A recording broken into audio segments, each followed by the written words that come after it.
Just moments ago, Vice President Kamala Harris addressed the powerful Hurricane Milton now bearing down on Florida's Gulf Coast, and also the dangerous disinformation we've been covering today that's being spread right now by Donald Trump about the government's relief efforts from Hurricane Helene. Listen to the Vice President's exchange with reporters on the tarmac at Joint Base Andrews just moments ago. So I just got off the phone with Administrator Criswell at FEMA. And I cannot stress enough to all the folks in Florida, in the Tampa area, please listen to evacuation orders. Please listen to your local officials, because I know a lot of folks out there have survived these hurricanes before. This one is going to be very, very serious.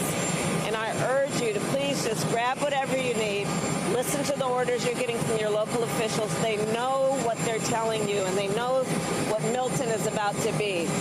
So please do that. The other point I'd make is that there's a lot of mis and disinformation being pushed out there by the former president about what is available, in particular to the survivors of Helene.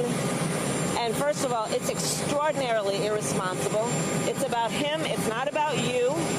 And the reality is that FEMA has so many resources that are available to folks who desperately need them now, and resources that are about helping people get back on their feet and rebuild and have places to go. You are entitled to these resources.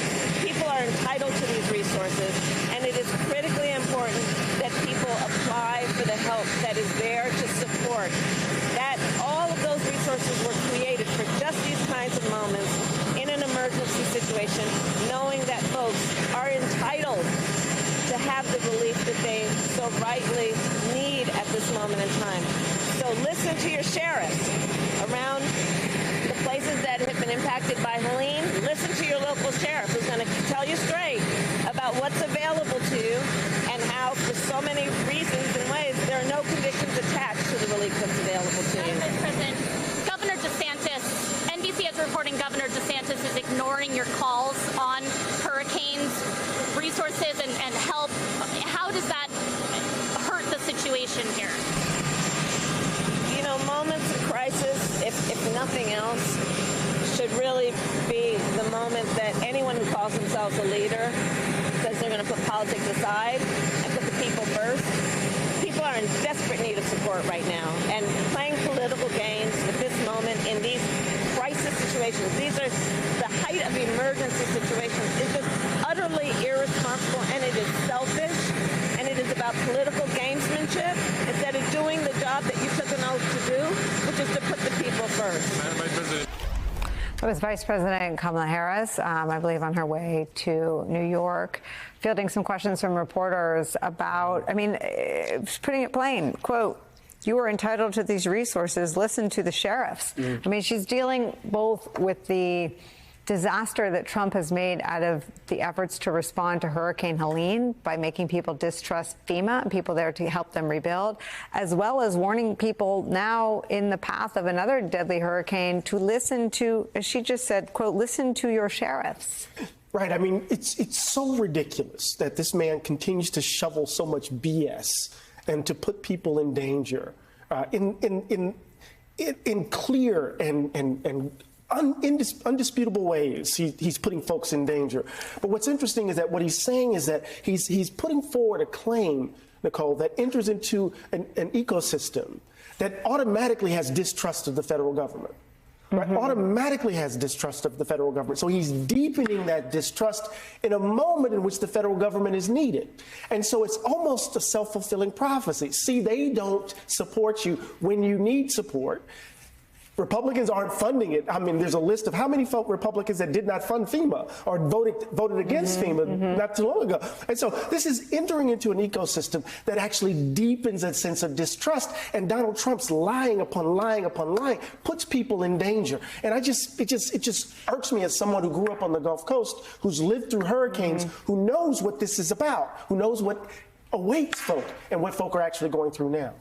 I can't imagine any family without power or having to evacuate and not wanting what, as she just said, You are entitled to this aid. This is your right as a citizen of this country to have access to aid in a case of a disaster. It is so much farther down the spiral than even I imagined that people who have been hurt, who have lost their homes or lost their businesses, are not accessing what they are, to quote the vice president, quote, entitled to, or listening to, quote, their sheriffs because they believe. I mean, it really gets into something else, not right, left, but some addiction to the lies and the liar. Addiction to lies and the liar for the purpose of trying to tell people, as Eddie said, don't trust government, trust me. Right. This is from a person who's asking to lead government. Right. And saying, but backward. Don't trust it. It's backward, but this is the point about driving conspiracy theories for personal gain. And I mean, how many times in this country, which has never had a perfect union, never, but how many times in this country did we watch politicians put their differences aside in an emergency? Just say, we are not, in fact, even believing it was the kiss of death to be a politician who used human suffering to do anything other than unite or help or support, but to use it for division and to drive division. And the other thing, we were talking about being a patriot at the break when we weren't on television.